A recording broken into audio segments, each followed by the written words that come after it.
Muy bien, muy buenos días a todos. Les recuerdo que en nuestra clase anterior estuvimos trabajando, buenos días Constanza, qué gusto verte. Estuvimos trabajando con,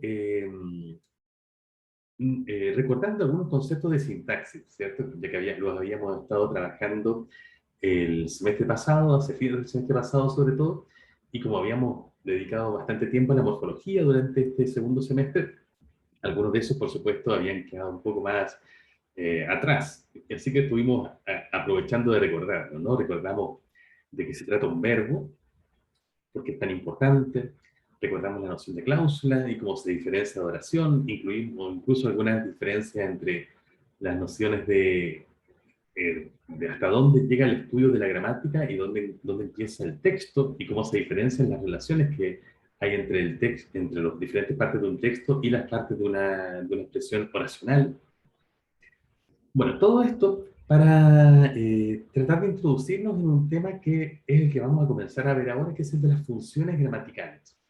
Es decir, como les anticipaba en la clase anterior, ¿qué hay detrás de conceptos tales como sujeto, complemento, objeto directo, complementos circunstanciales, que son típicos nombres que habitualmente asociamos mucho con la gramática y muchas veces incluso aprendemos, a veces en el colegio, tenemos incluso de lectura un poco suelta, pero muy pocas veces sabemos muy bien a qué se están refiriendo, ¿no?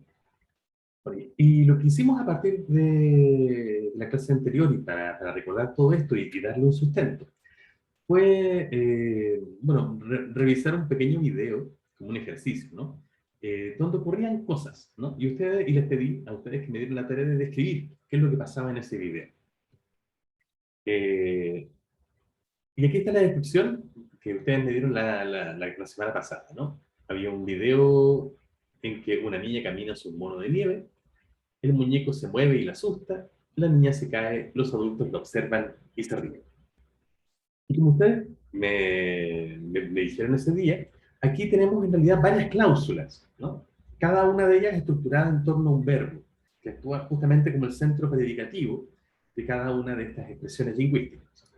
La primera, una niña camina hacia un mono de nieve. La primera cláusula, ¿no? De hecho, voy a separarlas un poquito para que quede más claro todavía. La segunda cláusula sería, el muñeco de nieve se mueve. Segunda cláusula, ¿cierto? Bueno, vamos a dejar la I apartada, ya que, como discutimos también en la clase pasada, lo que hace es unir, en este caso, dos cláusulas, dos frases verbales, en este caso. Y otra cláusula distinta sería, el muñeco la asusta, ¿no? Voy a reconstruir también esa información, ya que no la mencionamos justamente porque está mencionada en la cláusula anterior. Entonces ahí hay una confianza del hablante hacia la memoria del oyente confía que va a ser capaz de reconstruir esa información y por eso no la dice. Entonces, tercera cláusula, el muñeco la asusta. Cuarta, la niña se cae. Quinta, los adultos, porque digo los adultos también en el video, la observan. La I también la vamos a dejar apartadita, ¿cierto? Porque cumple exactamente la misma función que esta I, esta conjunción que nos había salido antes, unir dos cláusulas o dos frases verbales. Y aquí también pasa lo mismo, ¿no? Que también tenemos una información que queda elidida, ya que se confía en que, ya que está justo al lado, mi oyente va a ser capaz de reconstruir esa información de los adultos, ¿no? Eso. Entonces, estas serían nuestras cláusulas en realidad. Voy a sacar incluso estas I, ya que por ahora no, en esta etapa de análisis no son pertinentes. Una niña camina hacia un mono de nieve, el muñeco se mueve, el muñeco la asusta, la niña se cae, los adultos la observan, los adultos se ríen. Si se fijan, bueno, el video fue muy cortito, de hecho creo que podemos verlo de nuevo, ¿no? ¿Dónde lo tengo?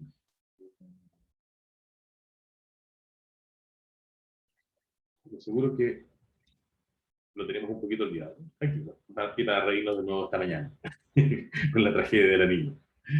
Miren.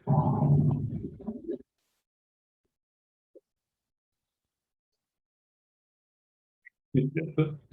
Bueno, si ustedes se fijan, pasan incluso más cosas, en realidad. De hecho, si nosotros quisiéramos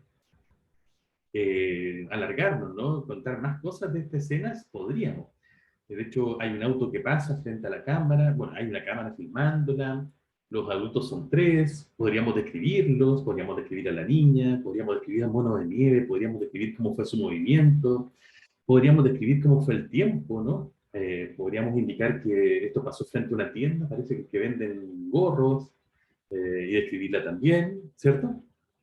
Entonces, lo que nosotros acabamos de hacer acá, en este breve texto, es contar de manera un poco somera, pero también bastante completa, por lo menos la parte central, describir esta escena que acabamos de ver, ¿no? Bueno, esto hacemos evidentemente cada vez que queremos transmitir el mundo, ¿no? El mundo, como lo podemos ver aquí, aunque incluso esto ya es una simplificación del mundo, este video, me encanta verlo. El mundo es un lugar muy complejo, ¿no? Tiene muchos participantes, muchas relaciones, eh, escenarios, formas en que las cosas pasan, momentos, lugares, e incluso las interrelaciones entre todas estas cosas son tremendamente complejas. De hecho, nosotros solamente vemos acá la físico, ¿no?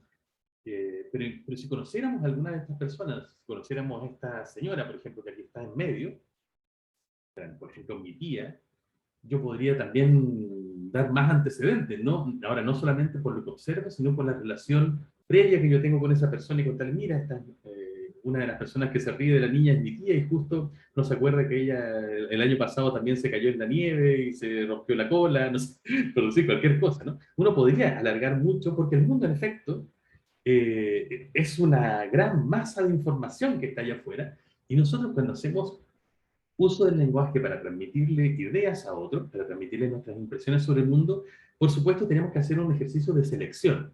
Y seleccionamos aquellas cosas del mundo que nos parecen más importantes para ser transmitidas, ¿cierto? Es bien chocante en realidad, a veces impresiona mucho darse cuenta de la complejidad del mundo y lo simple que es nuestro instrumento que tenemos para transmitirlo, ¿no?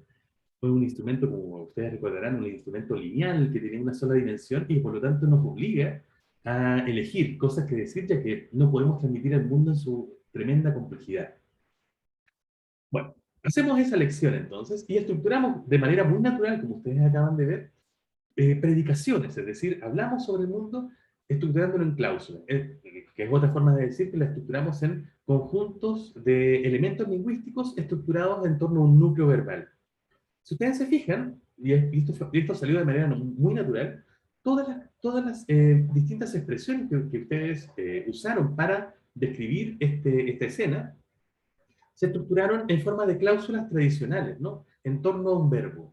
Una niña camina hacia un mono de nieve, el muñeco de nieve se mueve, asusta, se cae, observan, se ríen. Y esto viene una vez más a eh, fundamentar, a reforzar la idea de que los verbos son el elemento predicativo que tenemos en nuestras lenguas, y específicamente en el español, por excelencia, ¿no? Y que el resto de la información que aparece situando el evento está ahí para, por supuesto, ser más informativa, pero en principio basta con el verbo para tener la parte central, al menos, de la predicación, ¿no? Por supuesto, si sacáramos el resto de la información, y dejáramos solamente los verbos, podríamos hacer ese ejercicio, ¿no?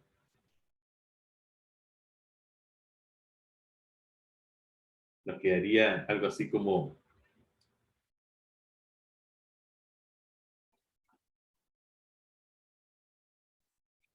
camina, se mueve, asusta, se cae, observan, se ríen. Claro, ya no es bueno, que gramaticalmente está perfecta, pero ya no es un texto muy coherente, ¿no? Porque no entendemos, no sabemos muy bien a quiénes se están refiriendo cada uno de esos eventos, quiénes son los participantes involucrados. Entonces, por supuesto, a pesar de que el verbo es la parte central, la que predica por excelencia, no siempre se basta a ella misma para transmitir la riqueza de información que queremos transmitir. Y por eso al menos tenemos que tener estas otras informaciones, ¿no? Como quién es el que camina, por ejemplo, hacia dónde camina, que es bastante básico, ¿no? Y sobre todo entonces involucramos a diferentes participantes en los eventos, ¿no? En toda cláusula que nosotros armamos, justamente involucramos este tipo de entidades, siempre que el verbo, por supuesto, no sea autovalente, siempre que no valga simplemente con el verbo, ¿no? Siempre que pongamos más información, el tipo de información que ponemos son lo que llamamos información que representa a los participantes en el evento, por ejemplo, aquí una niña, o el muñeco, o los adultos, o incluso palabras como la, que se refiere por supuesto en este caso a la niña, son elementos lingüísticos que nos sirven para indicar entidades que están participando en los eventos que estamos describiendo. Entonces aquí podríamos hablar de participantes, que es uno de los nombres que en la teoría lingüística se le suele dar a estas entidades, o más bien, mejor dicho, a las representaciones de estas entidades. Tenemos a la niña, ¿cierto? Que aparece varias veces, aparece representada como una niña, aparece representada también como la, ¿cierto? Tenemos al Snowman, ¿cierto? Que es como yo titulé este video, y aparece representado como mono de nieve, como el muñeco, y tenemos a los adultos, ¿no? Aparecen representados, perdón, adultos, aparecen representados como los adultos, e incluso, bueno, y esto también pasa con el muñeco, ¿no? Una vez aparece representado como una ausencia, al menos en términos sintácticos, ¿no? Igual que los adultos. En este, los adultos se ríen. En realidad yo lo reconstruí acá, pero si ustedes recuerdan, la expresión original era simplemente los adultos lo observan y se ríen. Lo mismo con el muñeco, que era el muñeco se mueve y le asusta, ¿no? Entonces, originalmente esto ni siquiera estaba. Ni siquiera estaba presentado por un... Uy, no había el chat. No me ha preguntado nada todavía. Ay, perdón. Como ven entonces, nuestras cláusulas se estructuran en torno a un centro predicativo que típicamente es un verbo, aunque sabemos que hay algunas excepciones, y lo que hacemos generalmente es rodearlo de participantes, describir a los participantes que están involucrados en los eventos. Y a veces también lo que hacemos es indicar circunstancias. Por ejemplo, aquí está representado uno de los participantes, que es el mono de nieve, pero no está involucrado como un actor, exactamente, en este caso, en esta cláusula en particular, en una niña camina sobre un mono de nieve, sino que está metido aquí dentro de, hacia un mono de nieve, bueno, que lo plantea más bien como, ay, qué torpe, ahí sí, ahí sí, ahí no, ahí sí, hacia un mono de nieve, que plantea esta estructura, ¿no? Y el mono de nieve en particular, más bien como un punto de referencia hacia donde la niña se está dirigiendo. Esto no es exactamente un participante hacia un mono de nieve. El mono de nieve sí, y de hecho después vamos a ver que el mono de nieve entra en escena, ¿no? Moviéndose, de hecho en la cláusula siguiente. Pero aquí, estructurado como hacia un mono de nieve, en realidad nos está dando cuenta más bien de una circunstancia del evento, que es la dirección del movimiento de la niña. Y ese es el otro tipo de información que nosotros podemos indicar en una cláusula.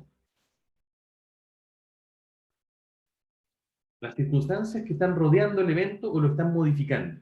En este caso, por ejemplo, una dirección que sería hacia el mono de nieve o hacia un mono de nieve.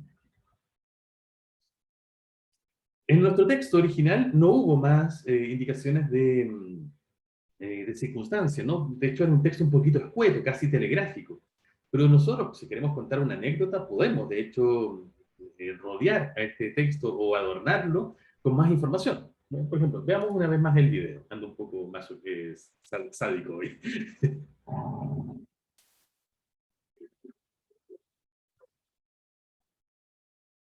Entonces podríamos, con ese estímulo, indicar más circunstancias. Por ejemplo, una niña camina hacia un mono de nieve, podríamos indicar la manera en que camina, ¿cierto? ¿Cómo lo podrían decir? ¿Hay algo característico en esa manera de caminar de la niña o en la forma en que está haciéndolo? No sé, por lo que le haya llamado la atención.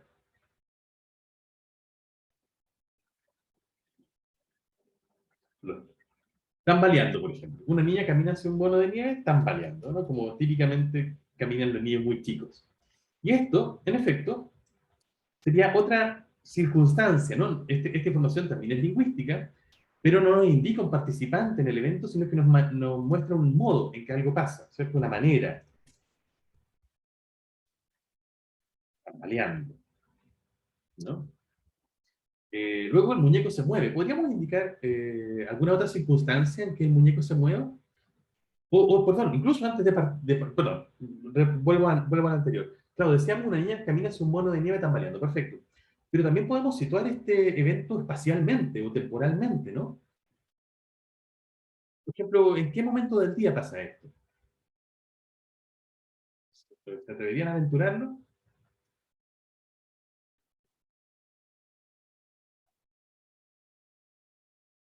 O mejor aún, hay claramente esto, lo más probable es que no suceda en Chile, ¿no? Este es un video probablemente de alguna parte distinta a nuestro país.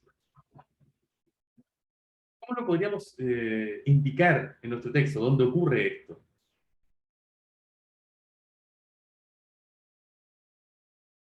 O si queremos ser más precisos, ¿de dónde en particular ocurre esto?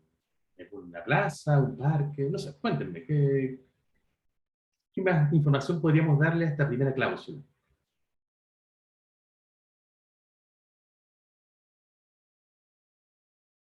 Perfecto, bueno, podríamos ser muy simples, ¿no?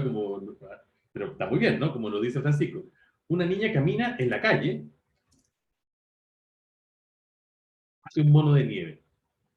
Durante la mañana, por ejemplo. Una niña camina en la calle hacia un mono de nieve tambaleando durante la mañana. Ya, perfecto. Sé que hay mucha más información posible, pero con esto ya nos basta, ¿no?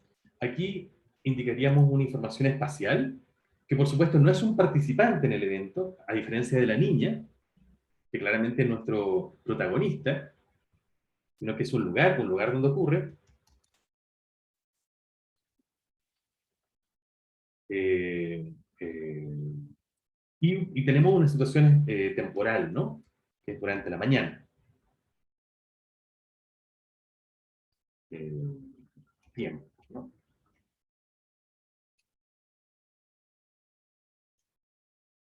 Todas estas son justamente circunstancias que rodean al evento, que lo hacen más rico, que hacen más rico informativamente mi cláusula, y son distintas cualitativamente hablando de este participante, ¿no? Que es nuestro protagonista. Bueno, eso es lo que hacemos cada vez que estructuramos una cláusula. Generalmente tomamos un centro predicativo, que es el elemento central del evento que queremos narrar. Luego ubicamos en torno a él a los participantes, que a veces son uno, por ejemplo, en una niña camina, otras veces pueden ser más de uno, por ejemplo, los adultos lo observan, ahí tenemos dos participantes, uno son los adultos, que son los observadores de lo que pasa, y el telá que indica a la niña, que es la entidad observada, a veces pueden ser tres, de hecho hay más tipos de participantes y más cantidades de participantes que pueden estar involucrados, aunque típicamente son tres, no hay muchos casos en que tengamos más de tres. Y en circunstancias podemos tener un montón, ¿no? En la calle, hace un mono de nieve, tambaleando durante la mañana, muchos. De hecho, si ustedes recuerdan, en la clase anterior hicimos un ejemplo con Benjamín. Lo tengo acá, sí. Era como, Benjamín corrió ayer por la mañana en el parque desde la esquina hasta la fuente durante 3 horas de manera muy intensa con su perro. Acá también tenemos una cláusula, ¿no? Aunque en esta cláusula, claro, que es un poco barroca, ¿no? Quizás con demasiada información, pero igualmente una cláusula posible en español, que se estructura en torno a este núcleo predicativo, corrió, que es el núcleo del evento, y hay un participante, ¿no? Que es Benjamín, y todo el resto son circunstancias, ¿no? Aquí, que esto ocurre, ahí, un poco torpe con el teclado. Esto ocurre ayer, que es una situación temporal, por la mañana, que es otra situación temporal, en el parque, que nos indica el lugar donde se desarrolla, desde la esquina, que es también un lugar, pero no es el lugar donde se desarrolla, sino que es de donde empieza el movimiento hasta la fuente, que es donde termina, durante 3 horas, que es otra situación temporal, pero que en este caso no es la ubicación del evento, sino que cuánto tiempo transcurrió mientras Benjamín corría, la manera, ¿cierto? El modo en que pasa, o incluso, en este caso en particular, en compañía de quien lo hizo, ¿no? Y todas estas también son circunstancias que rodean a este evento.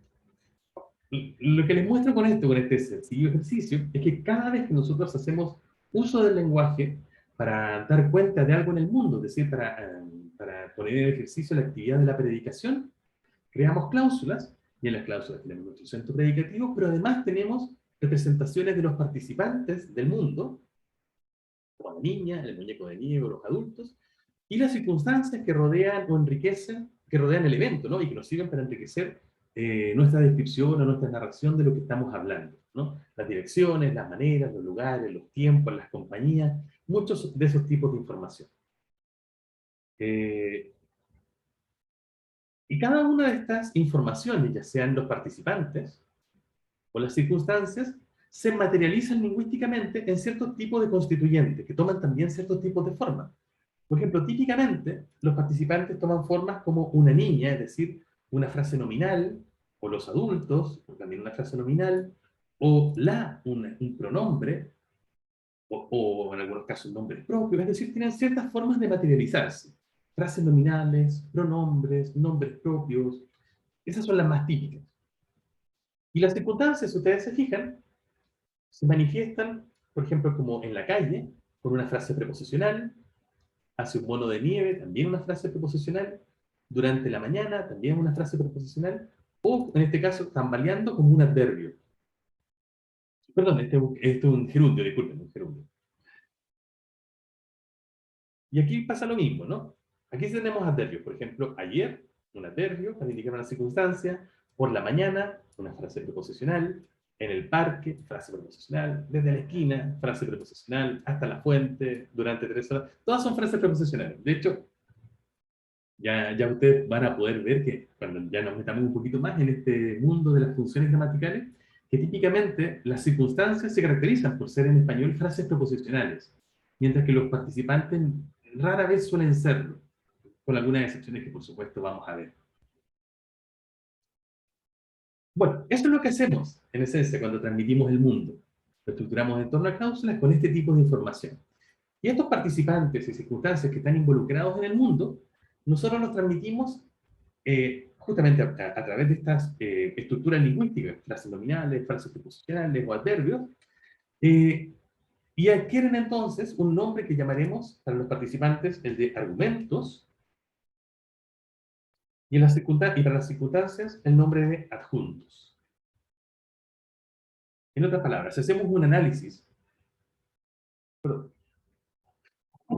lo siento, si hacemos un análisis sintáctico en que ya comencemos a involucrar las funciones gramaticales, por ejemplo, de una niña camina en la calle, su mono de nieve tambaleando durante la mañana, podemos ver que tendríamos camina como el núcleo verbal y el centro predicativo, una niña como una frase nominal, pero además un argumento, en la calle como una frase preposicional y además un adjunto, hace un mono de nieve como una frase preposicional y también un adjunto, tambaleando como un gerundio y también un adjunto, y durante la mañana como una frase preposicional y también un adjunto. Eh, Eso.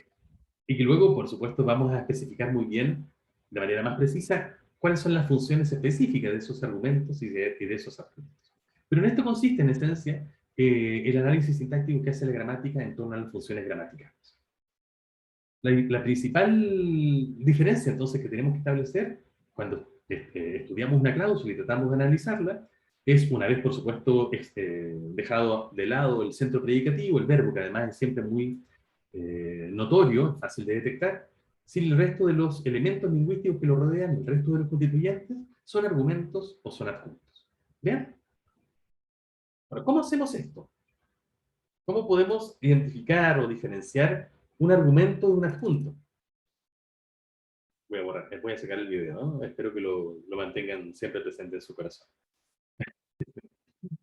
¿Cómo distinguimos un argumento de un adjunto? Bueno, esta es una tarea no siempre fácil, y de hecho le ha dado varios quebraderos de cabeza a los lingüistas durante ya siglos, en realidad desde que se ha partido este trabajo de análisis. Pero de manera fundamental podríamos decir que lo que distingue un argumento de un adjunto es que el argumento es un elemento esencial para la conceptualización del evento que estamos describiendo. Mientras que los adjuntos son más bien circunstancias que no son específicas, que no son tan caracterizadoras del evento del que estamos hablando. Esto está muy abstracto, ¿no? Pero enseguida lo vamos a poner eh, en práctica, ¿no? Con algunos ejemplos. Supongan, por ejemplo, que tenemos un lexema verbal, y aquí lo pongo en infinitivo, solamente para indicar el verbo neutro, no dar más informaciones, que es, por ejemplo, acariciar. ¿Cuántas entidades del mundo tienen que estar obligatoriamente involucradas en el acto de acariciar para que efectivamente exista el acto de acariciar, el evento de acariciar? Esto es una especie de pregunta un poco tipo zen, ¿no? Como eso, ¿cómo suena un aplauso dado con una sola mano? O sea, si cae un árbol en un bosque y no hay nadie para escucharlo, ¿ha caído realmente? Este es el tipo de preguntas que se hacen en semántica, ¿no? Aquí estamos un poco más metidos en semántica, son un poco zen, ¿no? Esa pregunta.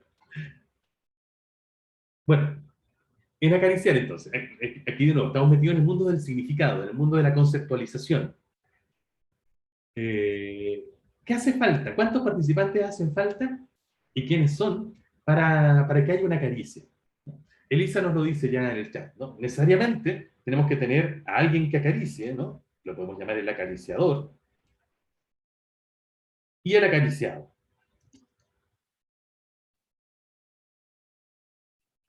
Si cualquiera de los dos falta, no tenemos el acto de acariciar, ¿no? Traten de imaginarlo, ¿no? Traten de imaginar un acto de acaricia. Supongan que ustedes están acariciando a su mascota, ¿no? O algo parecido, ¿no? Acarician a alguien querido, o a un peluche, bueno, lo que quieran. Pero me imagino que cada vez que ustedes piensan en el acto de acariciar, tiene que estar involucrado un ente acariciador y un ente acariciado, ¿no?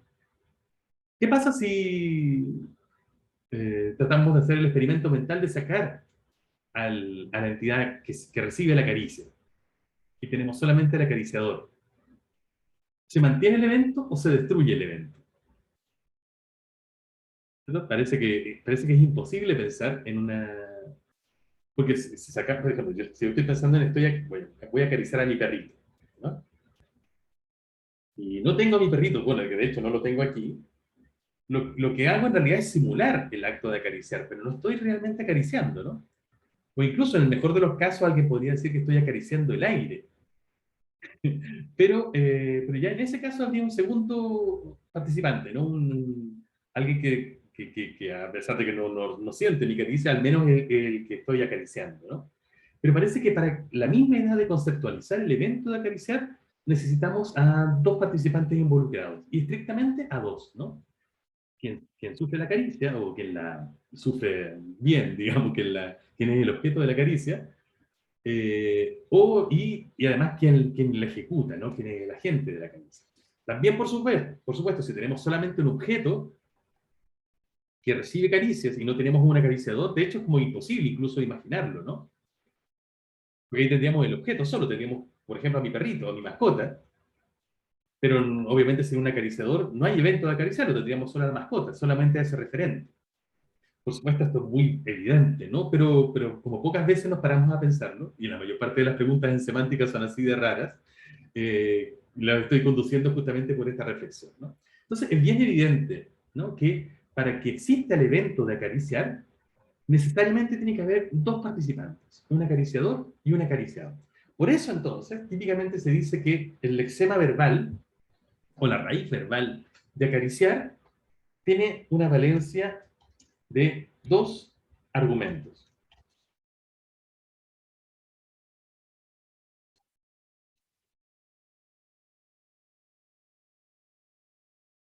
Y típicamente esos dos argumentos, que son el acariciador y el acariciado, se expresan en funciones gramaticales, por supuesto, en una expresión lingüística. Por ejemplo, podríamos decir, voy a tomar a Constanza y decir que Constanza acarició a su mascota.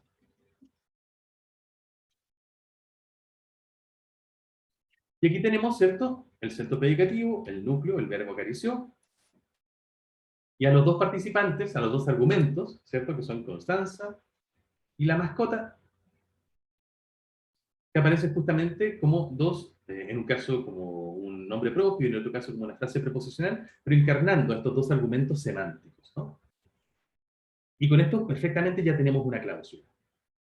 Si sacamos a cualquiera de los dos, de las dos informaciones, ¿no? Por ejemplo, si sacamos a la mascota de Constanza, nos quedaría Constanza acarició, que no es que se vuelva una expresión gramatical, de hecho, y esto es importante porque los argumentos no siempre, siempre tienen que estar presentes, pero queda bastante más rara, ¿no? Solamente sería posible si es que las circunstancias en que yo estoy hablando de esto son lo suficientemente informativas para no tener que indicar a quién estoy acariciando, ¿no? Pero tendría que haber circunstancias muy particulares. O también si sacamos a Constanza y nos queda solamente acarició a su mascota, también se vuelve raro, salvo que hayamos mencionado antes, ¿cierto? ¿Quién es el acariciador? O agente de otro evento, por ejemplo. Por ejemplo, podríamos decir, Constanza llegó a su pieza y acarició a su mascota. Y ahí, claro, en la segunda cláusula podríamos no mencionar a Constanza, pero en realidad sabemos que es Constanza porque la acabamos de mencionar, ¿no?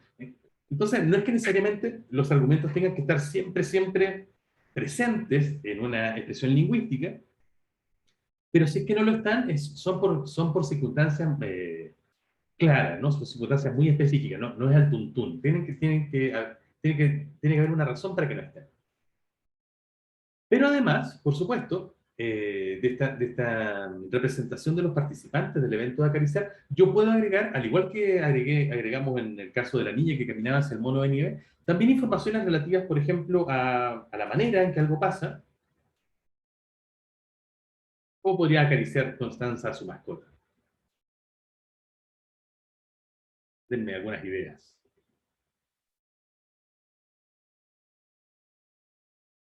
Amorosamente, qué lindo, papá. Amorosamente, ¿cierto? De manera amorosa.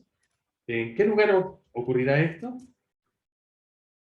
Podría ser en el patio de su casa, para no alargarnos mucho. Y, por ejemplo, en circunstancia temporal, podríamos decir que fue ayer, o no sé, la semana pasada, solamente para indicar algún tipo de información. ¿Cierto? Amorosamente, en el patio de su casa, la semana pasada. Y esto, de hecho, podríamos trasladarlo directamente, perdón,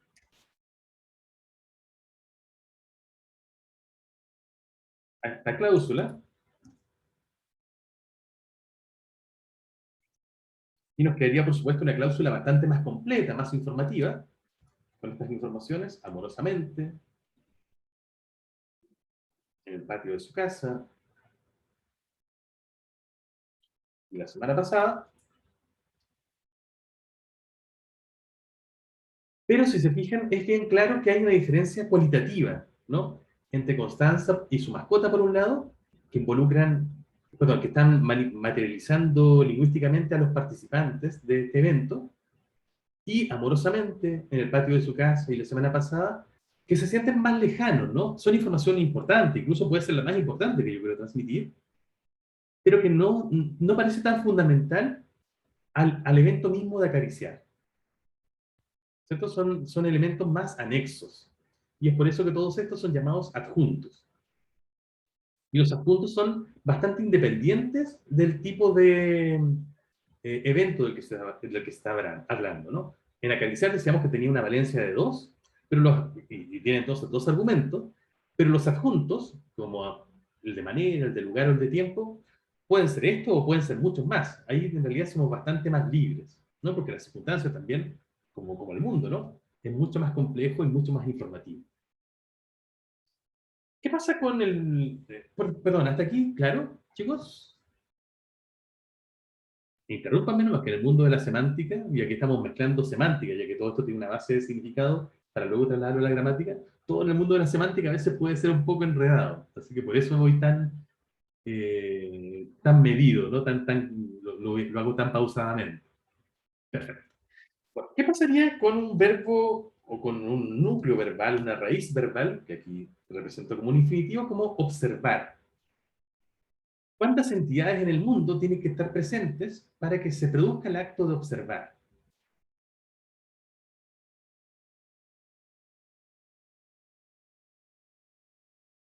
Francisco, por favor. Profesor, es que hasta ahora ha hablado de que se produzca el acto, pero ¿qué pasa con las acciones en potencia tipo, eh, qué ganas de acariciarlo? Hay un acariciador y un acariciable. ¿Es correcta esa categoría? Ya, qué buena pregunta, Juan Pablo. Bueno, antes de pasar entonces a lo de observar. Bueno, es que cuando yo hablo de un acto, ¿cierto? Puede ser que ese acto ocurra en un mundo real y que haya pasado o en un mundo posible, hipotético, ¿cierto? Entonces, todas las cosas, ya sean reales o posibles, e independientemente de la manera en que yo las enuncie, igualmente el evento del que yo estoy hablando mantiene igualmente su valencia, su cantidad de argumentos necesarios. Entonces, tanto si yo estoy describiendo un evento que efectivamente pasó, por ejemplo, si yo vi a Constanza acariciar a su mascota, o estoy hipotetizando oye, quizás si Constanza tuviera una mascota, imagínense que Constanza no la tenga, pero si Constanza la tuviera, la acariciaría constantemente, y ahí estoy haciendo mi hipótesis completamente, o como tú dices muy bien, qué ganas de acariciar a mi mascota, a pesar de que está en otra ciudad, no estoy ahora con ella. Igualmente, cuando uno piensa en el acto de acariciar, cuando lo conceptualizas, ya sea que lo hayas visto y haya sido un hecho real, o estés simplemente imaginándolo como algo posible o algo imposible siquiera, igualmente el evento en el que estás pensando, igualmente se conceptualiza con la misma cantidad de participantes. De hecho, de nuevo, pongámonos en la situación. Constanza perfectamente puede no tener su mascota ahí y yo decir, bueno, cuando Constanza llegue a su casa va a acariciar a su mascota.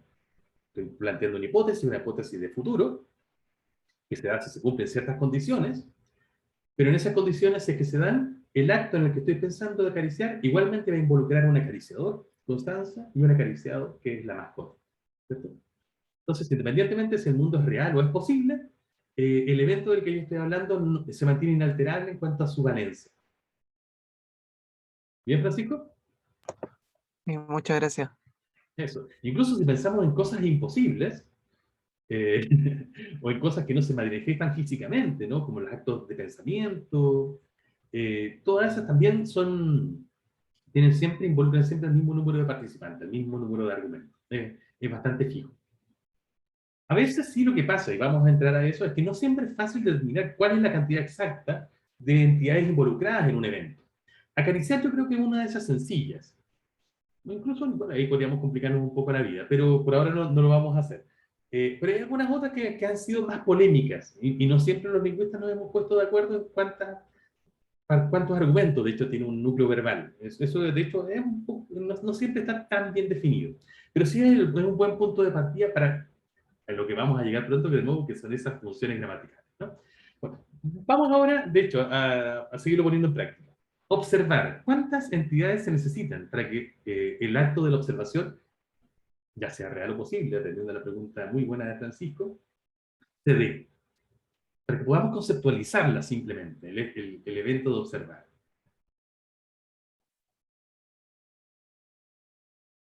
Dos, igual. ¿Constanza? Dos, el que observa y Perdón, el observado. no te alcancé a escuchar muy bien. A lo mejor es mi micrófono que está medio malo. No, yo tenía el parlante muy bajito. Cuéntame. ¿Cuántos crees tú que estén Eh, involucrados ahí? dos, el que observa y el observado. Yo creo que también, ¿cierto? También yo diría que aquí tenemos una valencia de dos, ¿cierto? Necesitamos un observador y necesitamos algo que sea observado, ¿cierto? Si desaparece, si no está metido si no tenemos en el concepto, ¿no? Algo que se observe, tenemos solamente a una persona que potencialmente podría observar, pero que no está observando nada, ni siquiera en un evento hipotético. Y si tenemos solamente algo observado, en realidad tenemos solamente un objeto en el mundo pero que no es objeto de ninguna observación, puede participar en otro tipo de cosas, ¿no? Puede estar ahí, por ejemplo. Pero si no hay nadie mirándolo, no está siendo observado. Así que también yo diría que aquí también tenemos un núcleo verbal, una raíz verbal, la de observar, que tiene una valencia de dos, ¿no? El observador y el observado. ¿Sí? Estoy de acuerdo. Y que podría materializarse perfectamente, por ejemplo,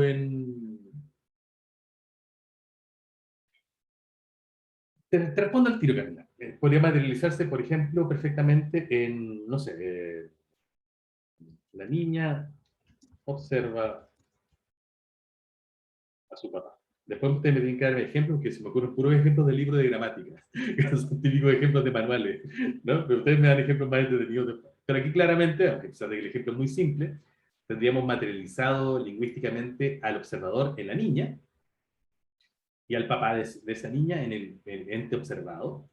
Y ahí se da, obviamente, la relación entre el observador y el observado a través de el verbo observar, ¿no? Camila me pregunta en el chat si la valencia es la cantidad mínima que se necesita para que ocurra la acción. Sí, podríamos decir que es la cantidad mínima, pero al mismo tiempo es la cantidad, podríamos decir, máxima, es como la cantidad justa de entidades que típicamente están involucradas en ese evento del que estamos hablando.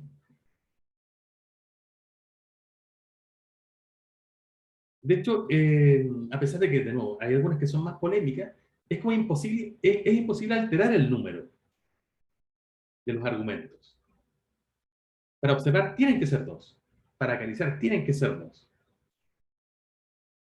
Y si hago desaparecer a cualquiera de los dos, desaparece el acto del que estoy hablando.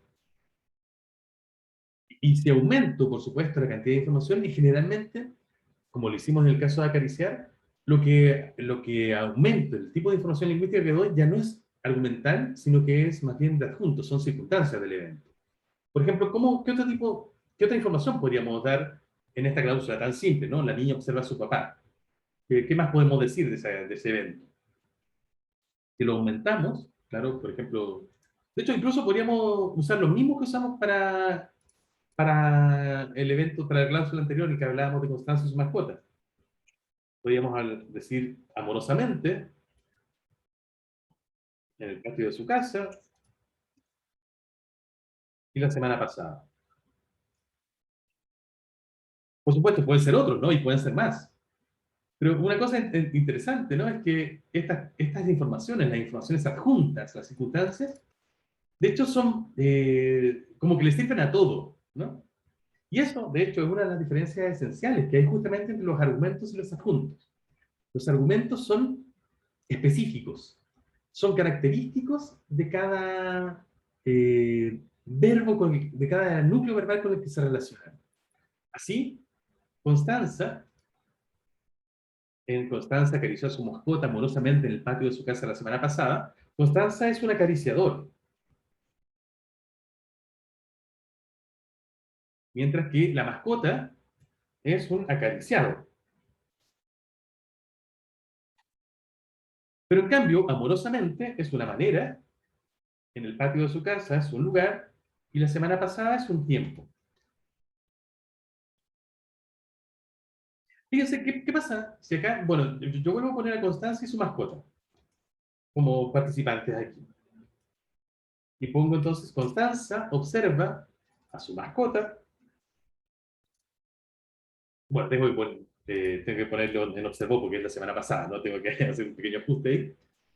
Pero ¿qué pasa entonces si pongo Constanza observó a su mascota amorosamente en el patio de su casa la semana pasada? También funciona súper bien como cláusula. Y aquí Constanza, y tenemos a los constituyentes, Constanza, a su mascota, amorosamente, ah, amorosamente, en el patio de su casa la semana pasada.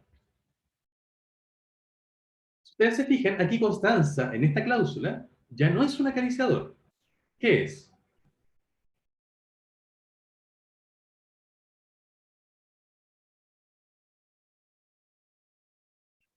Díganlo, díganlo. A coro. Eso, es una observadora, ¿cierto? Es la observadora. Y la mascota ya no es el ente acariciado, ¿cierto? Como lo teníamos en el ejemplo de arriba, sino que es el observado. A esto me refiero con la idea de que los argumentos son específicos de cada núcleo predicativo y toman una especie de papel específico en relación con él.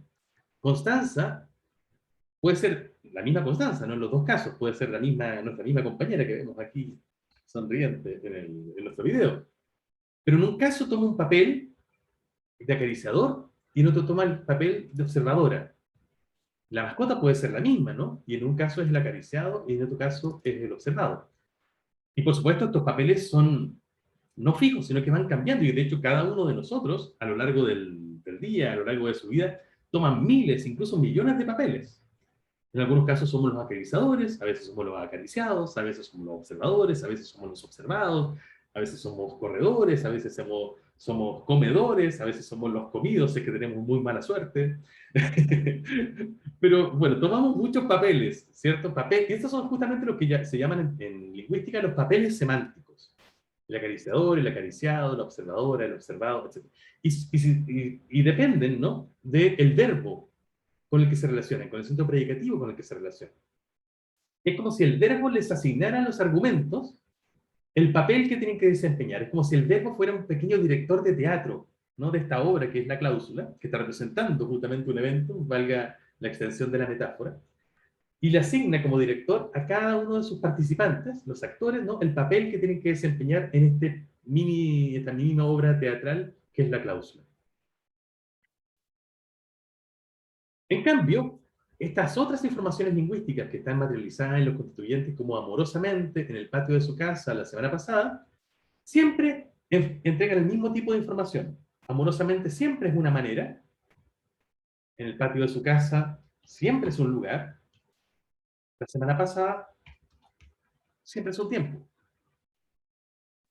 ¿Se fijan? A esto me refiero con que los adjuntos, como amorosamente en el patio de su casa y la semana pasada, no son tan específicos, no son tan característicos de un evento, como si lo son los argumentos.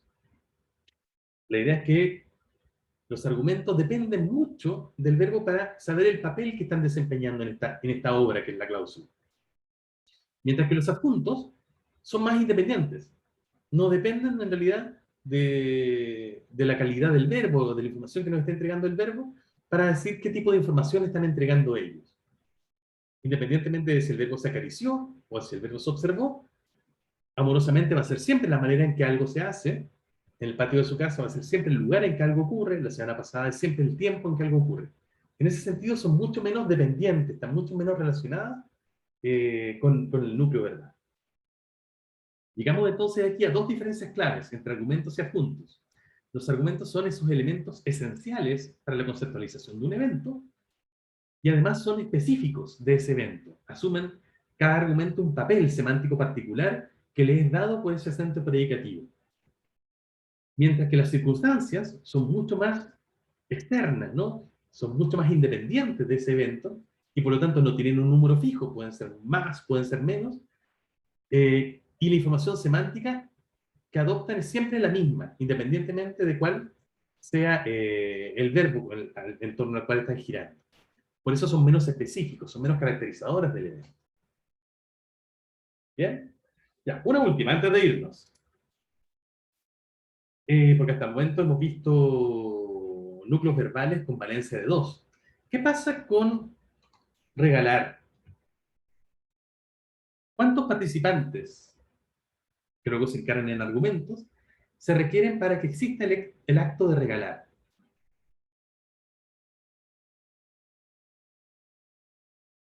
¿Tres o no? Yo estoy de acuerdo con que son 3 también, ¿cierto? Tiene que haber alguien que originalmente tenga un objeto, típicamente un objeto, ¿no? Pueden ser otras cosas, pero supongamos el ejemplo más prototípico. Alguien que típicamente, antes del acto, es poseedor de un objeto. Tenemos que tener un objeto, que es justamente la entidad que es transmitida, que cambia de posesión. Y tenemos que tener una persona, típicamente, que al final del evento pasa a ser el nuevo poseedor del objeto. ¿Cierto? Tendríamos el antiguo poseedor al objeto que es transmitido, que sufre el cambio de posesión, y al nuevo poseedor. Podríamos entonces decir que tiene una valencia de 3 y que tendríamos y que estos tres argumentos o estos tres papeles semánticos serían el del regalador, que es quien tiene el objeto antes y que hace entonces un regalo, el regalo propiamente tal, que es el objeto que cambia de manos, ¿no? Que cambia de posesión, y bueno, aquí no tenemos una muy buena palabra en español, pero digamos a quién se regala, ¿no?